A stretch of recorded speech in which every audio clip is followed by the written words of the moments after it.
was launched way after the county headquarters, Honorable Speaker. But as it is now, the land registry in Olkalau is complete, but the county government headquarters are not complete, Honorable Speaker. The judiciary in Olkalau, Honorable Speaker, I'm happy to inform you that now in Olkalau we have a magistrate and we have a high court in Olkalau, Honorable Speaker. The building for that particular judiciary building, Honorable Speaker, started way after the county headquarters. But the judiciary is complete, it is in use, but the county headquarters is yet to be in use, Honorable Speaker. So this completion of this county headquarters must be expeditious. And now that this project has been handed over to the county government, especially in the case of Nyanti, Honorable Speaker, which after the hiving off and after counties came by, Honorable Speaker, either their old district headquarters were taken to other places, or they never enjoyed to have been headquarters of former provinces, Honorable Speaker. One of these cases, Honorable Speaker, was Nyandarua County, whose old district headquarters were in Nyahururu, Honorable Speaker. In the new dispensation of the counties, Honorable Speaker, Nyahururu became part of Laikipia, and then we were then forced to go to a new county headquarters, or Kalau, which didn't have government facilities, Honorable Speaker. However, just as it has been correctly noted by the Committee on Finance, Honorable Speaker, this project and this idea, very, very brilliant idea that was mooted in 2017, has taken inordinately long to have it implemented or to have it come to fruition, Honorable Speaker. Some of the projects that we are speaking about, and in the case for Nyandarua, Honorable Speaker, the contract for the establishment of the county headquarters was signed in March of 2020.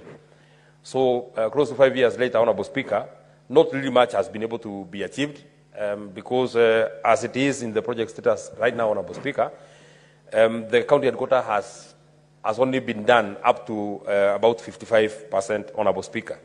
And there are two things to it, Honorable Speaker. You know, this project was to be jointly undertaken by the county government and the national government, Honorable Speaker.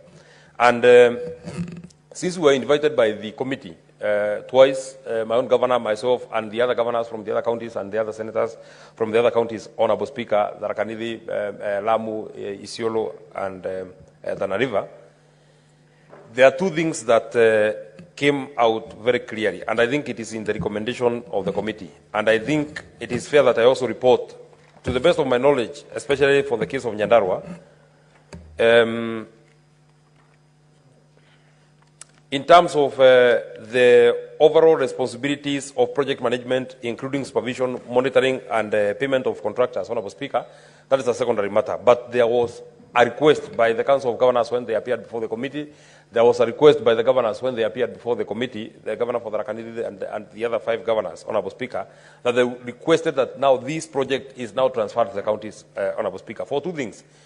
One, Honorable Speaker, most of these projects had variations that were over 25% that is acceptable in law, Honorable Speaker.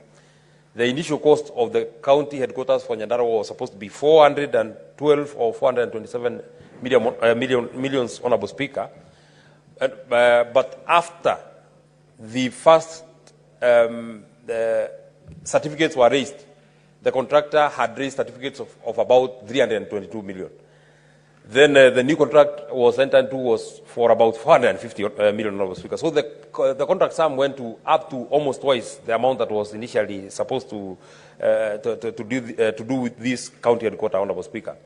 And it is at this point then, Honorable Speaker, we must also speak about standardization, because even though the cost of construction in different places is different, Honorable Speaker, it sometimes becomes very alarming of the reason why a county headquarters in or a governor's resident in Mandera, Honorable Speaker, should cost 252 million, and a governor's resident in Kericho is costing 60 million. I mean, a governor is a governor, Honorable Speaker. The kind of facility that the governor for Kilifi, the governor for Mombasa, the governor for Nairobi requires is the same kind of facility that the governor for Isiolo also requires to run, Honorable Speaker. There was a request, and there is a recommendation that I did support, Honorable Speaker, that the intergovernmental arrangements framework for the implementation of the project should be revised to ensure that to ensure expeditious completion of the projects, Honorable Speaker. If this idea first came to the Senate in 2017, Honorable Speaker, we are now 7 years into the implementation of the project. If the projects have only been done 55%, the people are not getting as much utility as they should from getting a county headquarters, Honorable Speaker. I would want to conceptualize it this way, Honorable Speaker, that in the case for Nyandarua, the county assembly of Nyandarua was conceived after the county headquarters. The county assembly is now complete, has been in use for the last about 3 years. The county assembly office block was conceptualized after the county assembly, after the county government headquarters, Honorable Speaker. The county assembly office block, which is also a very big building in Olokala, Honorable Speaker, is complete, but the county government headquarters are still not complete. The land registry in Olokala, Honorable Speaker, was mooted way after the county headquarters. It was launched way after the county headquarters, Honorable Speaker. But as it is now, the land registry in Olokala is complete, but the county government headquarters are not complete, Honorable Speaker. The judiciary in Olokala, Honorable Speaker, I'm happy to inform you that now in Olokala we have a magistrate and we have a high court in Olokala, Honorable Speaker. The building for that particular judiciary building, Honorable Speaker, started way after the county headquarters. But the judiciary is complete, it is in use, but the county headquarters is yet to be in use, Honorable Speaker. So this completion of this county headquarters must be expeditious.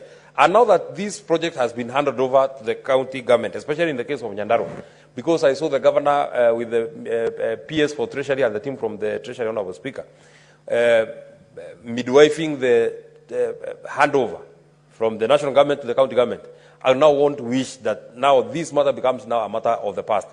If the money that remains, because out of the money that we are supposed to get from the national government in the 2022-2023 budget, only about 800 million had been released out of the money that the national government had committed of 1.8 billion, Honorable Speaker. I am not so certain how much was able to be absorbed in the 2023-2024 budget, Honorable Speaker. But if there are monies that are remaining in the national government, I think it is high time that we now ensure we send this money. And in this regard, Honorable Speaker, it is for this reason why I feel that even as we deal with the matters that we speak about, cutting our budgets, dealing with matters on austerity, if there are monies that we as a House must really try and protect, are the monies that are supposed to go to devolution, Honorable Speaker. Because even though the finance bill did not see the light of the day, Honorable Speaker, it does not mean that we cannot be able to collect as much as we collected last year. The minimum that we can get is what we got last year. We cannot go lower to what we got last year, Honorable Speaker, in terms of the monies that we are sending to the counties. If anything, Honorable Speaker, even revenues have expanded. The revenues that we are collecting this year are not the same revenues that we collected last year. So if our revenues are expanding, if the budget of the national government is expanding, Honorable Speaker, we must also expand the budget of the counties. You know, Honorable Speaker, we were being told that national government has a big burden, which I actually agree, because we need to absorb JSS teachers, Honorable Speaker. We need to ensure that we take care of our doctors, Honorable Speaker. But we cannot forget that even as we absorb JSS teachers, Honorable Speaker, there is the plight of ECD teachers that are in our counties, Honorable Speaker, who are earning a meager 8,000, Honorable Speaker. If we cannot send enough money to ensure that we help governors so that they can have the ECD teachers put in a very good contract so that they can be able to enjoy the fruits of their labor, Honorable Speaker, we shall have done a disservice to our counties. That I know will be a substantive motion that we shall deliberate on, Honorable Speaker, on the money that we are supposed to send to the counties. But I actually feel, Honorable Speaker, that even in the budgets of the county governments, because there was a share contributed by the county governments, Honorable Speaker, even as we cry about the much that we want to push from the national budget, the monies that are supposed to have been appropriated by the county governments themselves, Honorable Speaker, there should not be an issue on expending that money, Honorable Speaker. They should be able to have budgeted in this budget of 2024-2025, Honorable Speaker, so that at least we remain with the bit that now remains with the national government, Honorable Speaker. On issues of project management, including supervision, you know, Honorable Speaker, counties have had this habit of saying that because the Department of Public Works is the one that does supervision, is the one that does monitoring, Honorable Speaker, is the one that certifies certificates so that contractors can be paid, Honorable Speaker. They want to use this as a reason for the inordinate delays in one, payment of contractors, and in two, certification of the works done, Honorable Speaker. We actually agree that this role be now transferred to the county governments so that they can supervise and they can monitor, and so that they can be able to honor the certificates that are raised, Honorable Speaker. Finally, there's this body that is called IGRTC, Honorable Speaker. I think it is high time that they now step up, Honorable Speaker, so that they can be able to try and be the umpire between the national government and the county government, Honorable Speaker, in terms of even these projects that are co-financed by the national government, Honorable Speaker. In most of our counties, and you know, Honorable Speaker, it was part of the dreams, it was part of the manifesto of this particular administration, Honorable Speaker, to ensure that we have an industrial and aggregation park, county aggregation and industrial park, CAIP, in every county, Honorable Speaker, in every of our 47 counties, Honorable Speaker. The financing of this particular county aggregation and industrial park was supposed to be 50-50, Honorable Speaker. The national government was supposed to give 250, the county governments were supposed to give 250, Honorable Speaker. In most of the counties, you ask the senators here, even those ones that these projects have been launched, Honorable Speaker, you find that counties either do not have the money, have not put the money, or the national government have not put the money, Honorable Speaker. You know, there's a second program from the national government that has been very successful on the community health promoters, and you know we dealt with this bill when we were in Turkana, Honorable Speaker.